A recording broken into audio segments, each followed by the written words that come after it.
the Sound Dance Festival Artist Talks. My name is Beatrix Joyce. I'm a performance artist and dance writer based in Berlin. And today I'm joined by the artists of the piece Forgot to Remember, Remember to Forget.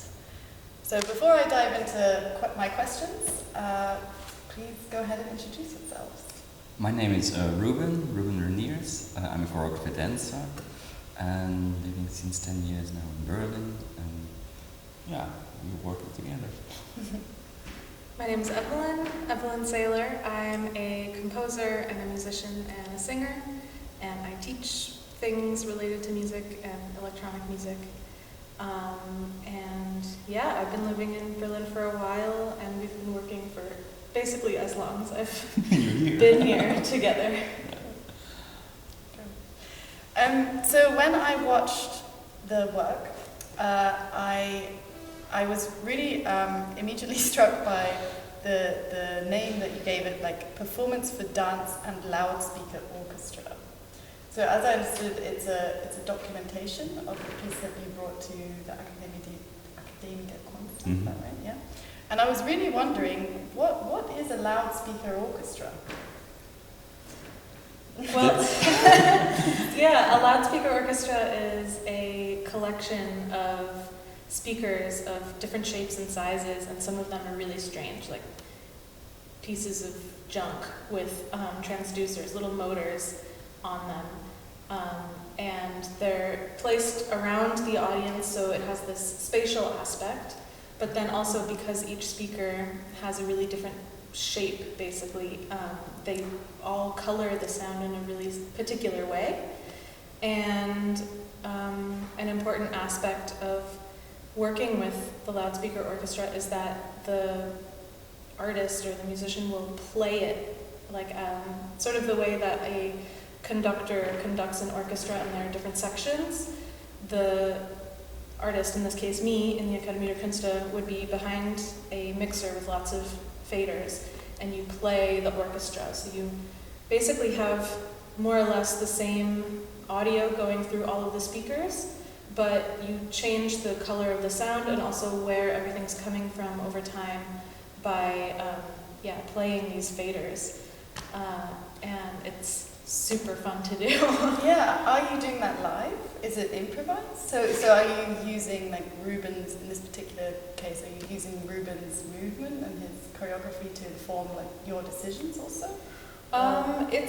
It's not improvised. We had a rehearsal period where we pretty much set what was going to happen. But that is a live element. That's something that I was playing live in the Academia der Künste. And unfortunately, with a corona pandemic, it wasn't really possible to bring them here. But also, you really need to be there in the room to understand what it's about, the loudspeaker orchestra, because it's really about being situated in a space with all these different kinds of instruments and speakers all around you, and picking up where they're coming from and these different qualities of sound, hearing the metal vibrating, for instance, or the snare drum vibrating versus like a normal speaker membrane vibrating. And so since we're doing a film version, we decided to just go with that format, the film format. And so the sounds that you heard on the film are the live recording from the Academia der Künste performance. So you're hearing the sounds of the speakers, but it's a recording from some months ago. And yeah, because of this corona period we are in now, it was for us also hard. First of all, it was for us also we were very skeptical about the whole format also then, how to do it then live or not live or streaming or online. And the main target for us was then also we used it as an experiment actually. So we had the tools, we had the music, we had the choreography, we had the intentions, we had the whole ideas.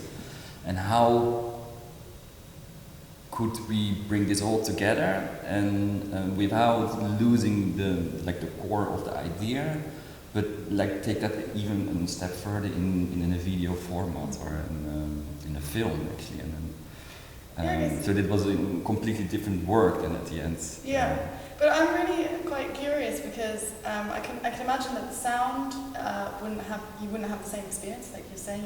To be immersive is very different than watching it on film. But what I noticed is that the space is very kind of lively because you're going through you're moving through different spaces. Mm-hmm. Were you doing that already in the Academie der Künste during the performance, or is that something that you kind of choreographed with the documentation? No, it actually we went like like the audience were sitting in the middle, and I went actually around them. Right. So During this performance, so it was also not the whole classical way of like frontal theater performance.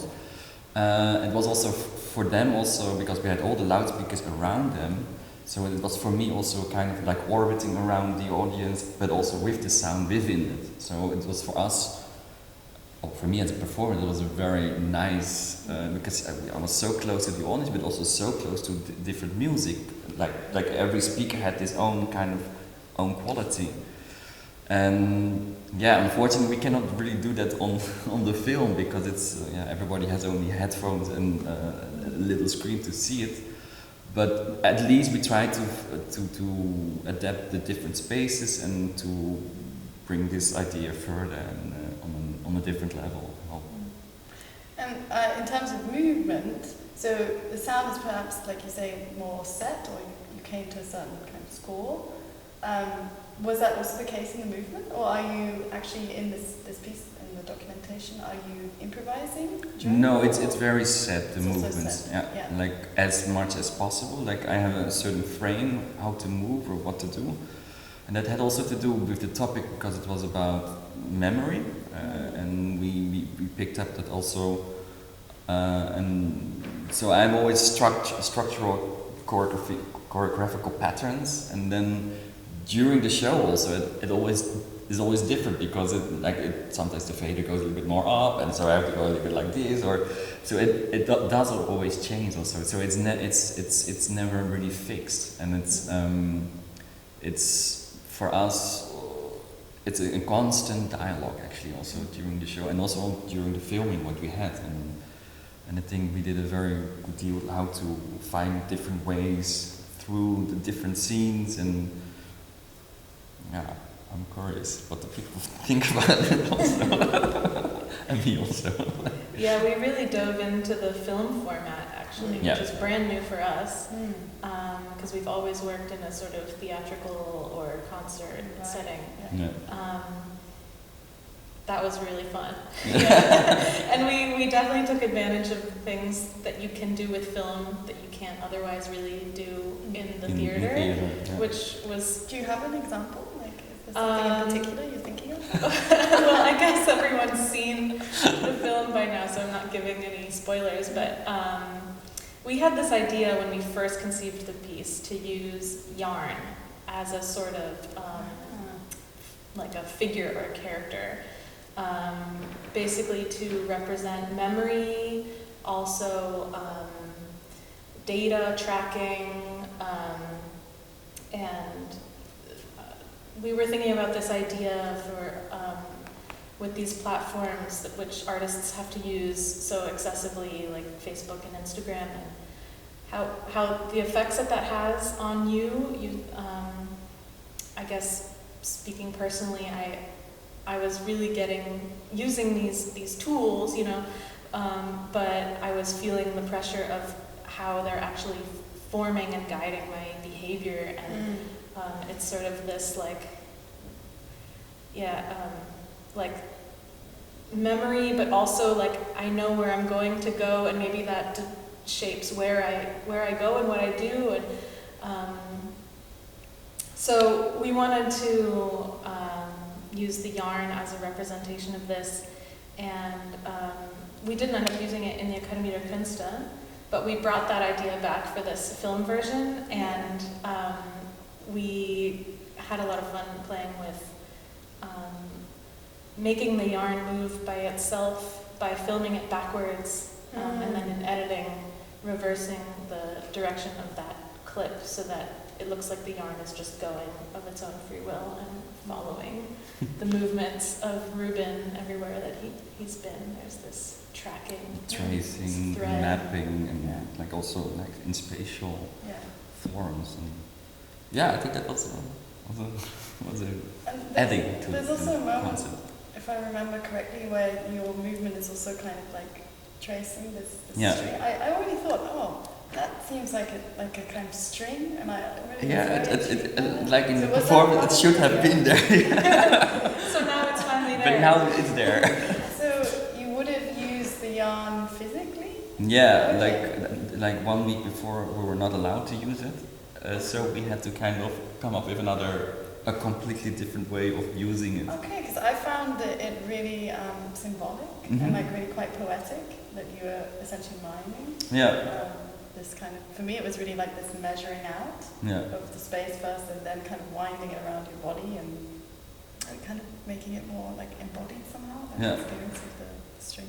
So it's funny for me to hear that you were kind of maybe missing this prop, when actually for me that was a very powerful moment to not have the prop, to be able to imagine the prop.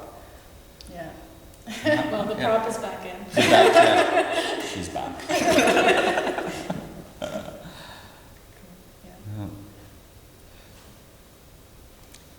I also was very interested, now that you've talked a little bit about the theme of memory, I was wondering, is there a particular like personal memory that you have when you were talking about forgot to remember to forget? Is there something actually in particular that you're like thinking of when you have this title, let's say, or is it more kind of general, or what is it exactly that you're thinking? Well, for me it was a very personal thing, because my dad suffered 4 years ago with diagnosis of Alzheimer, and he was very young.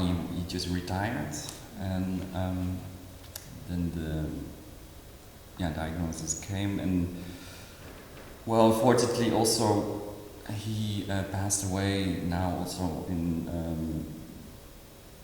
3 weeks ago, 23rd of May, and that is because of Corona also. At the end, that closes everything.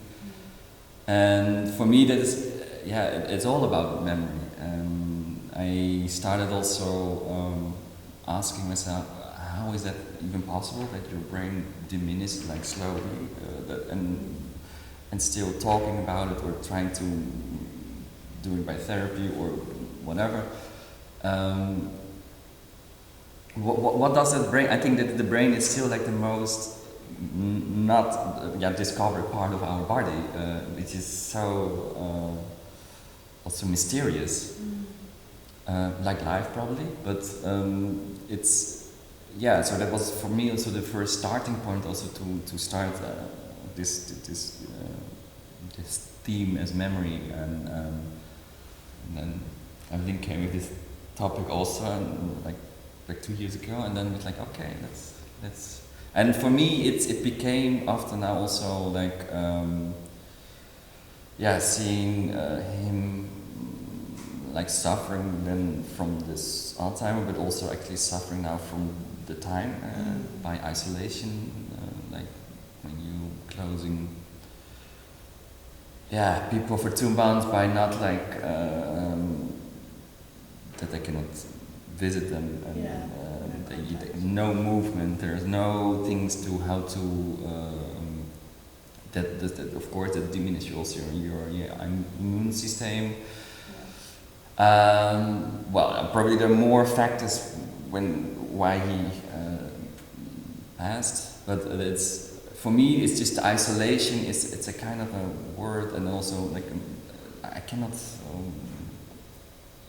For me it's not understandable how we just locking up people. And in this case, the memory, of course, I had always a distance for him. I'm 20 years in Germany. I was not daily in contact with him, but of course, he's, as you say, also like this, a part of half of you dies with you. It's also in the case, and that is for me also like this whole process of memory, or like, who am I? What do I want? What can I bring further? How can we collect each other? And like, so kind of like a form of identity. Yeah, definitely. Constructing your identity. Yeah, because I'm adopted, so I come from Indonesia, and I just grew up here in Europe since 41 years. But there's always like everybody probably is searching for his identity, but for me it's also this particular space also like how to deal with it also, and how to inspire also by it, but also to re-question a lot of other ideas. Would you say it's also searching for your roots in that way? I would not say like it's a direct thing of like doing that, but like subconsciously it definitely is, yeah. But it's not like, oh my god, I want to go back there because it's much better, or I'm like so happy to be here, and it's almost like a gift to be here also in Europe under these circumstances, because in the rest of the world it's a little bit different.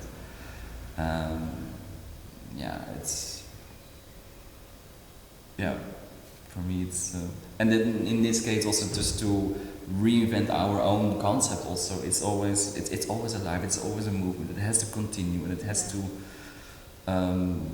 in our part as artists also, that's our only thing that we can do, and we should do also. And I cannot go to an office and just try to do some mathematic things. I'm not really suitable to do that, and I just have to think about things and then recreate them. And fortunately we had a great team also, Jo and Evelyn, Naya, and Melly, to do this, and I'm very grateful to do this. Yeah, it sounds like a very deep process with many different layers then. Yeah. I mean, we were shooting it at the 1st, 2nd of June, and 1 week, 5 days, buried my dad. But also that was exactly also what he would have seen. Like he was like, you have to do your job, you can do your job as best as possible, you have to do that also. And there's no way back not to do that. And I think I learned a lot from my dad from that, just to continue also when the odds are not always in your favor. Right. Yeah. I'm wondering whether, like, one of the things that I noticed, which was quite striking for me, was that in the beginning you were facing the back, and then kind of halfway through, at some point you switch and you have a frontal facing. I'm wondering whether that was a deliberate choice, or whether that was also kind of contrast between remembering and forgetting, maybe. I don't know, I was drawing parallels between that, but I would like to hear from you. I mean, that was a very, very conscious choice to do that also, because also facial recognition is like the one that you can recognize, or we're so focused to at least remember that face, because you might see it again, but the back or something else, or a certain image or a certain body movement is sometimes even that was for me also the discourse also for the body, like how much can we how much can I remember of my own body by movements, or by certain movements, and then how does it trigger by the music, how does it trigger by the environment or the yard, and that is for me a very nice inspiration to do it. And the face is it's obvious there, because it's always so frontal, like hi, here. Yeah. Do you think, I'm wondering, did you reflect that also in the music, do you think, or was there some kind of shift for you also, or in different places maybe? Yeah, so we were working with a form, basically we're following this main character who at the beginning is being observed and tracked but it is unaware of that. Right. And the audience, among others, are the observers. And then there's a point at which he sees his observers and becomes aware that he's being observed. And then the next, maybe final, maybe not, step is to sort of grab that. And that's the point at which he takes the thread. The thread isn't just following him anymore, but he grabs it and he places it. And then he not only places it around him, but he wraps himself up with it. But then I guess you can say there's still another step after that where he knows that he's wrapped up, but he still decides to just go outside and just go forwards and stop looking at it, stop worrying about it. But he knows it's always coming from, it's always following him. And I guess maybe this is another, we have lots of different experiences and levels that each of us are relating to with this piece. And that would be one more level is like, for me, this remember to forget this, in a certain way. If you're too wrapped up with being aware that everything is being remembered forever, Right. Every single post, Yes. you drive yourself crazy, not only because you can't make mistakes, but you start to behave in the specific way that is dictated by those platforms, and you're sort of preforming your memories and then creating them so that they get archived. Right. And this was a topic that I was really sort of dealing with. And if you keep worrying about that, you go crazy. So remembering to forget at a certain point, you just have to say, it's there. It's there. We've done what we can. Capacity also, like kind of technological, like data-driven. Yeah, exactly. Yeah. So your question about the music. So there are these sections of the music that correspond with these sort of dramaturgical sections in the piece. And I think probably the most concrete, recognizable sound, maybe people don't recognize it, but there's the sound of typing on your phone. Yeah. Click, click, click, click. I noticed that. Yeah, I did. Yeah. It's very rhythmic. Yeah. Which then turns into this Right. sort of, it builds and builds and builds. And I guess the viewer, in this case with the film, has to sort of imagine that there's a spatial, it's swarming around as well when you're sitting there in the room and with the loudspeaker orchestra. But we were also dealing with these sounds of like breaking and scraping, this sort of like fragile, on the edge kinds of sounds. And then also with this little peeping sound that's it's a recording that I made in Vermont of these amazing frogs, and then I processed it a lot, so it doesn't sound like frogs anymore. But it's this little sound that sort of represents maybe the figure or the character of the yarn. We hear it when the yarn is like actually comes in contact with Ruben for the first time, and then that builds up, and then also at the end we hear it again as the reminder, I'm still here. Great. I think we're actually running out of time, but I'm really curious. I have one last question that I'd like to pose just briefly. I found, just because the work is so spatially kind of constructed also, I'm really curious as to if you were to bring this piece to another space, where would you bring it? What would be a new challenge or a new environment where you could see this piece unfold, both in terms of movement and sonically, of course? So we were on the ADK, we did it on movie, and well, we can do it here. There is a combo here and Yes. and film. I mean, would you consider doing it in nature, for example, or would you consider doing it on a rooftop? I think that for me there are no limitations for that. And no, seriously, because also I mean I'm also very as a choreographer I'm also very interested in different spaces. Like we were performing last week or 2 weeks ago in Monopol in Reinickendorf, which is an old distillery factory, and okay, dancing on concrete and yes. But for me, there are no borders for that also, and especially also I think sound-wise, or for me as a performer, we take it. We are so much in the moment, like or we shoot, so we can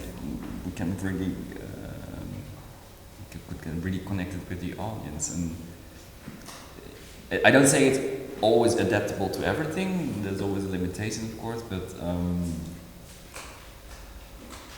Concert house, I don't know, also like, there's a variety of possibilities.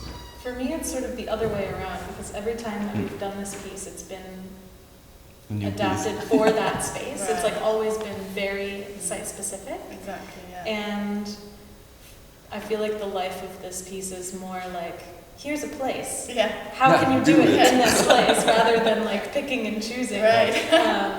But yeah, it can definitely go anywhere, and it would always be a different piece. Yeah. Great. Well, I look forward to seeing it in new spaces. Yeah, definitely. We also. Thank you so much for joining me for this talk. It's been really great to get Thank you for inviting us. an insight into the process. Thank you. Thank you.